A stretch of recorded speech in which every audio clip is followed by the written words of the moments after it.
Assalamualaikum warahmatullahi wabarakatuh. Halo Sobat Everest, ketemu lagi pada podcast Bincang Pantas, obrolan santai yang berkualitas. Rollback dulu nih, meng-calling back ingatan kita bahwa podcast lalu beserta Pak Sekretaris Dinas telah membahas terkait dengan Gempita UMK Jabar tahun 2023. Nah, pada kesempatan ini kita akan membahas nih salah satu layanan yang akan ada di sana, yaitu Standarisasi Nasional Indonesia. Yang pada kesempatan kali ini sudah ada Ibu Triningsih Herlinawati SPMSI, Direktur Penguatan Penerapan Standar dan Penilaian Kesesuaian BSN. Selamat datang Ibu. Selamat siang Pak Sirul. Selamat datang di kantor kami di podcast Bincang Pantas, Bu. Gimana Bu perjalanan dari luar kantor ke sini, Bu? Alhamdulillah ya. Alhamdulillah. Memang cukup gerah ya suasana sekarang ya. Ya, artinya, Bu. Tapi bentar lagi kayaknya kalau masuk kantornya nih adem gitu. Alhamdulillah mengadamkan buat pelayanan juga ya, Bu. Itu salah satunya. Nah, Bu, kita masuk ya, Bu, terhadap pelayanan ataupun salah satu layanan yang akan ada di Gempita UMK Jabar tahun 2023 ini, Bu.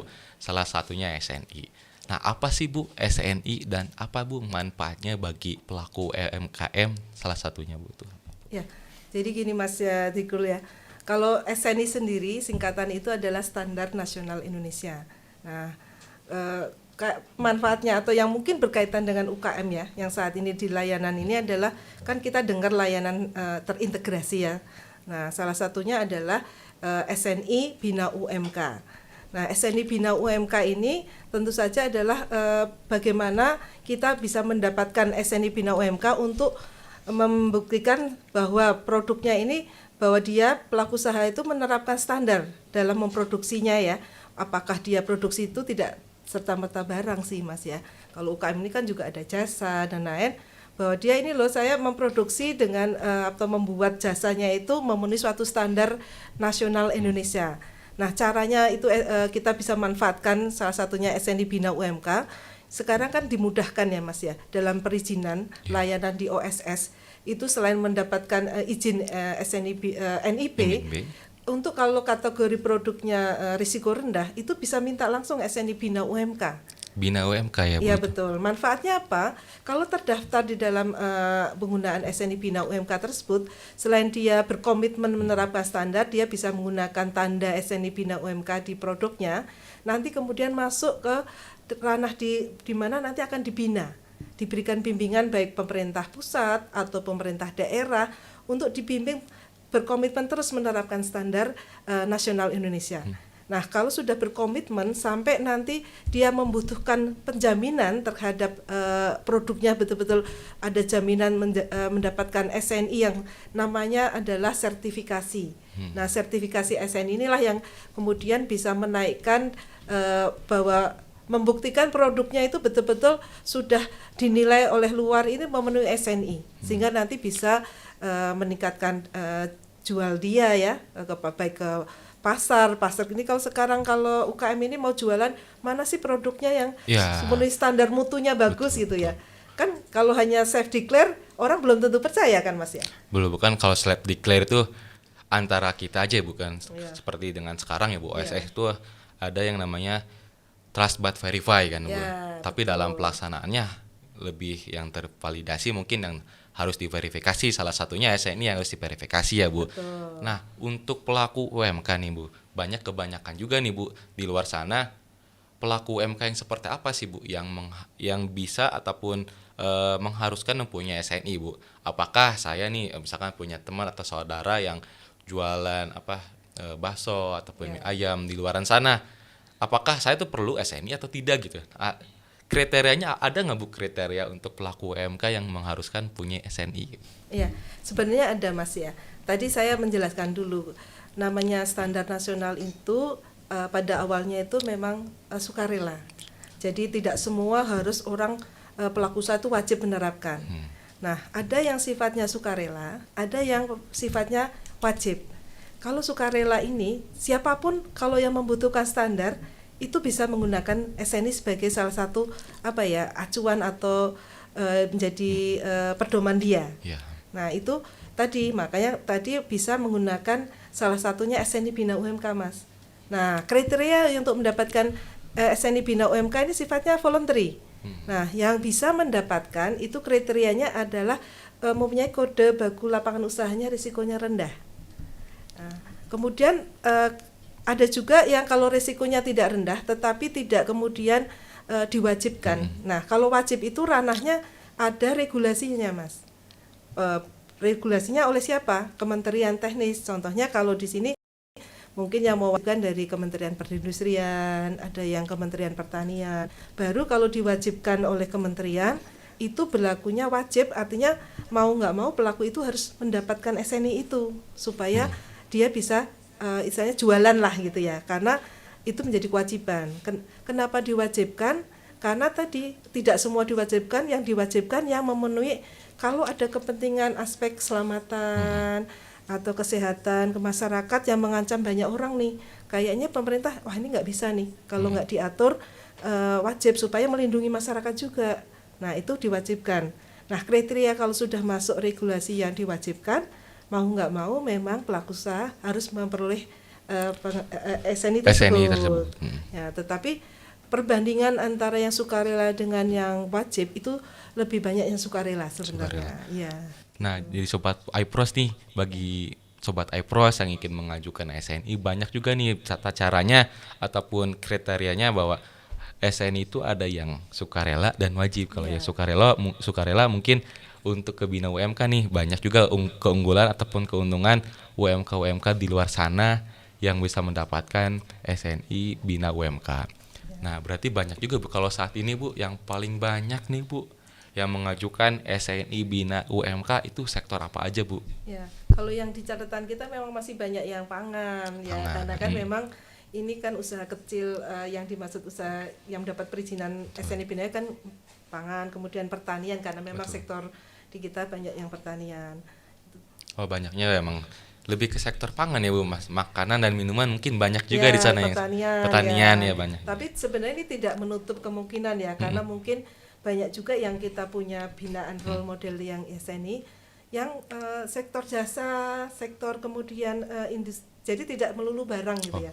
Kalau jasa contohnya seperti apa Bu? Ya contohnya gini, kita sedang menerapkan sertifikasi untuk CHSE. CHSE itu yang kalau di industri jasa pariwisata ya Bu, ya. Gitu ya, pengen bahwa ini restoran saya ini memenuhi yang untuk aman, sehat, bersih kan. Mungkin salah satunya untuk hotel juga ya Bu. Betul. Ini kan memang disonding ya dari Kementerian Pariwisata dan itu kan tidak wajib tetapi sukarela. Artinya sukarela kalau pelaku usahanya itu butuh nih, saya pengen membuktikan lebih unggul lah dari yang lain nih, apa acuannya. Nah salah satu itu yang bisa digunakan untuk meningkatkan tadi keunggulan usahanya atau keunggulan produk jasanya mungkin dibanding yang lain. Dibanding yang dengan punya SNI pun masyarakat atau pelaku usaha bisa meningkatkan nilai jualnya ya Bu. Value dari si produknya, value dari jasanya tersebut ya Bu.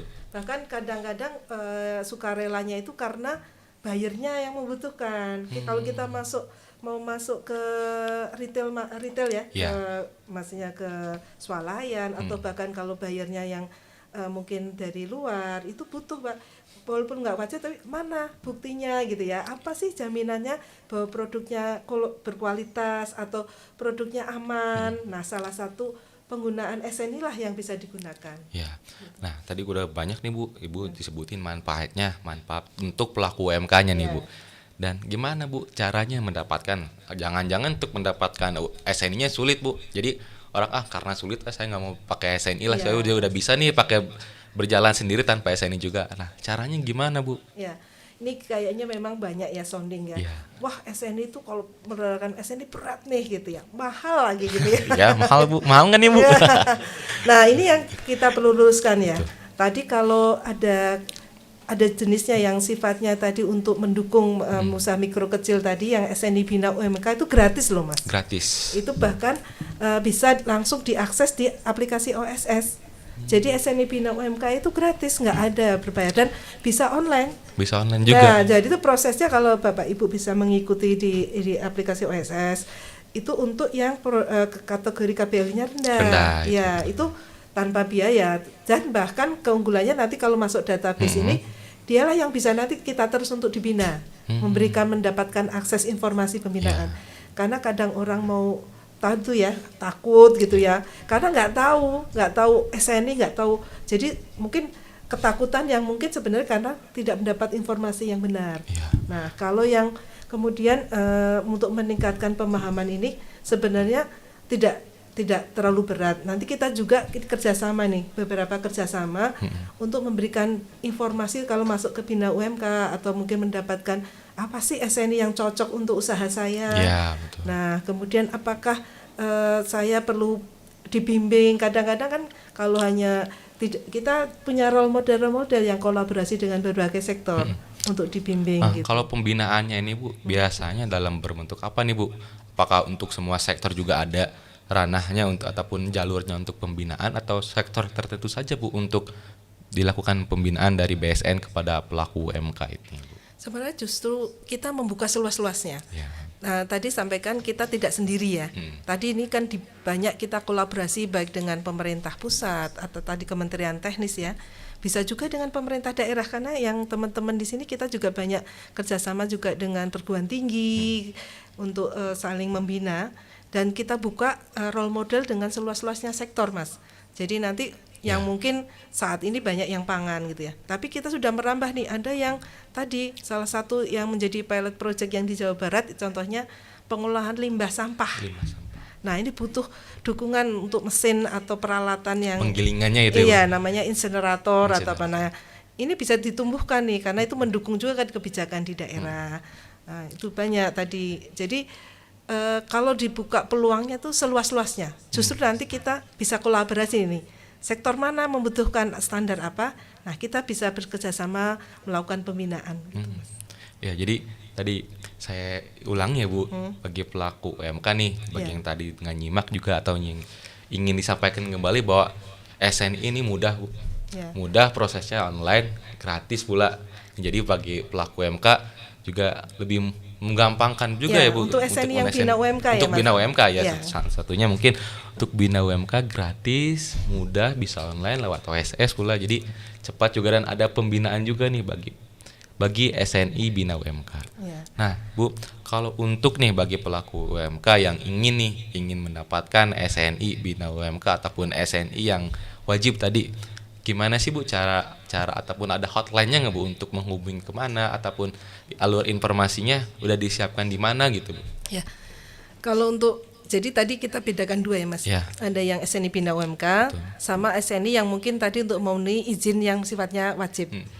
Kalau untuk SNI Bina UMK kan tadi saya sudah sampaikan bisa langsung kita di aplikasi OS. Nah, ini kan mungkin di PPS yang lain, BPSTP, kemudian kita juga punya 5 kantor wilayah teknis Mas, yang di masing-masing, salah satunya di Riau, kemudian di Palembang. Kalau di Jawa Barat ini ada saat ini ada di Geraha Pos Jalan Banda nomor 30 ini ya. Di sana ada kantor layanan teknis yang bisa dihubungi, ada Pak Hardiles. Mungkin ada kontak point yang nanti kita sampaikan ya. Di sana itu untuk provinsi Jawa Barat kita bisa berkoordinasi di KLT Jawa Barat, ataupun kalau di pusat bisa dengan di pusat.